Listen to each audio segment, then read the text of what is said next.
talk to you about creating tomorrow's leaders by focusing on a small change with a small child, huge difference. But let's start with the beautiful definitions of leadership. By Dr. Tariq al-Swaydan, he defined leadership is the ability to move people toward the goal by inspiring them and motivating them. But if we look across great leaders in the globe, we would find that there is similarities between them. Those similarities they found it in certain characteristics. They find that there is top 5 characteristics that they are all sharing. First, credibilities, honesty, forward-looking, intelligence, and finally, inspirational. But those characteristics, where is best to build them? That is what we're going to talk to you with today. But what is more important is, are leaders born or made? We believe that leaders are actually molded in the earliest years of life. We're talking between prenatal to age 6. And all those beautiful characteristics of credibility, innovation, intelligent, forward-looking, those are complex structures, complex skills. They're actually built on and based on top of more simpler structures and simpler skills. Eleanor Forgan, a famous children's author, said that the events in early childhood don't pass, but they repeat themselves like seasons of the year. That means that every single experience a child has, good or bad, is having a definite effect on their brain architecture and is causing their brains and minds to develop in certain ways. The best period of time where we can start molding the leaders is in the early years. There where we can build their multiple intelligence. If we know for a fact that a baby of 6 months old, he can start communicating. And if we know by 2 years they start negotiating.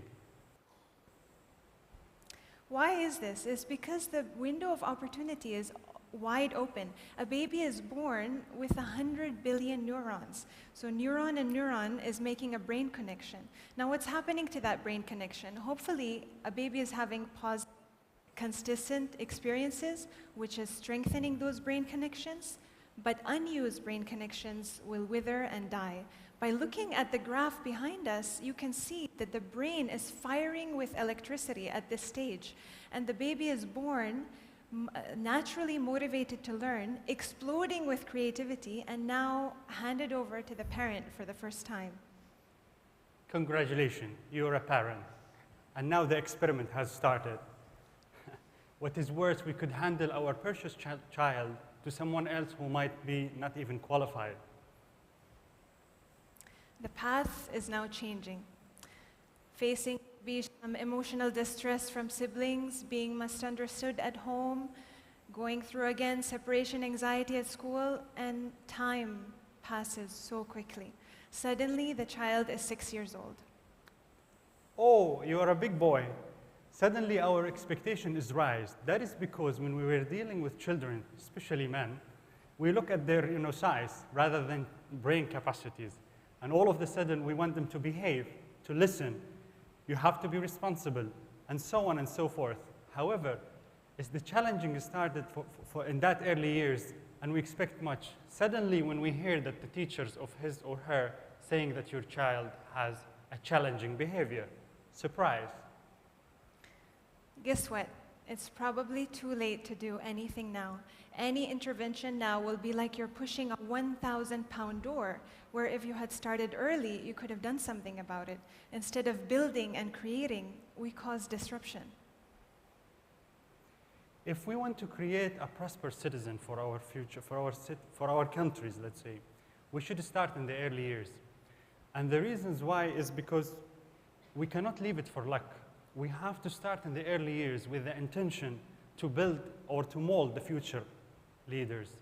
Across the world, there's different initiatives or different work has been made in the early years. We can now take a look quickly about those experiments. At the World Forum Foundation, we were with 850 people from 72 nations. Yeah. And looking at the bird's eye view from least developed to most developed countries, we were shocked that despite our cultural differences, we all shared the same 3 challenges: lack of awareness, not enough funding, and we can't find enough quality teachers. But if we start to focus from least developed to most developed countries, you will start to notice the evolution of investment and focus in early childhood. Shockingly, starting in Tanzania, Nigeria, Sierra Leone, Haiti, all those places, children are still fighting for their most basic needs: malnutrition, no wet water, no healthy, no clean air, no clean water. A teacher in Tanzania is saying that how can we expect a child to learn when he comes to school if he comes to school hungry and not having enough wet foods at home? Moving on, a little bit better in China, South Korea, and Malaysia, children are doing better academically, but now because there's so much focus and pull and push down from academics, from the primary to the pre-primary years, the children are losing their childhood, not enough time to play.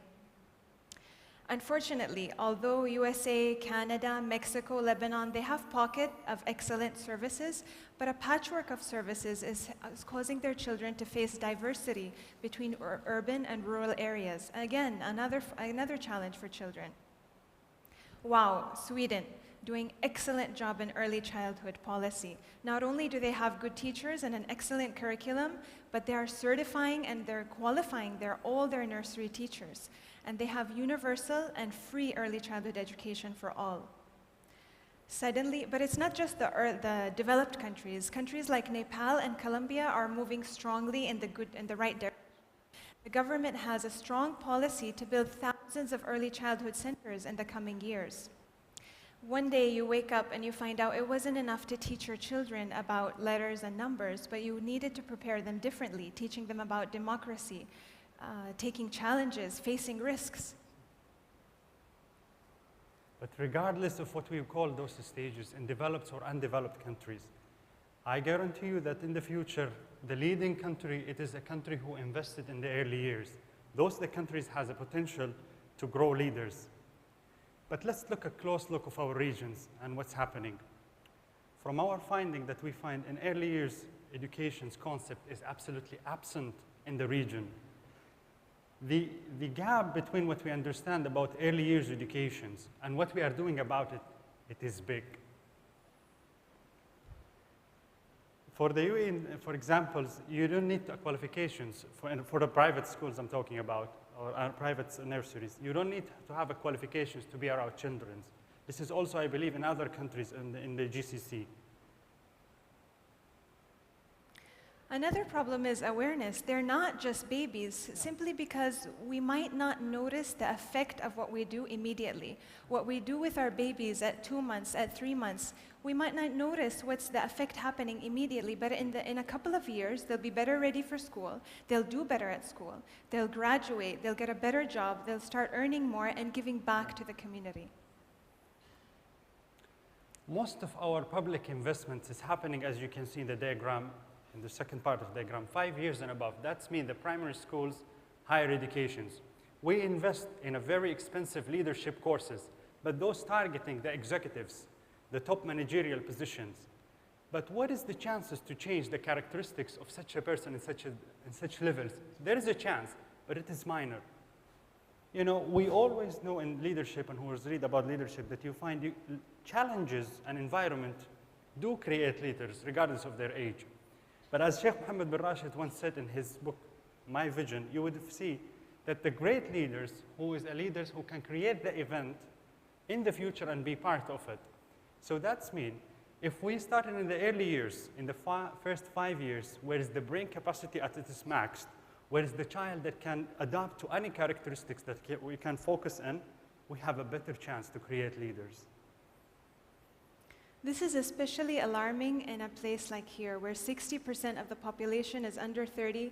They're healthy, they're getting married, they're having babies, but are we ready? Is the work environment ready to support the working mothers and provide the right work-life balance policies? Is the nursery ready to provide that high-quality experience and help the children reach their full potential?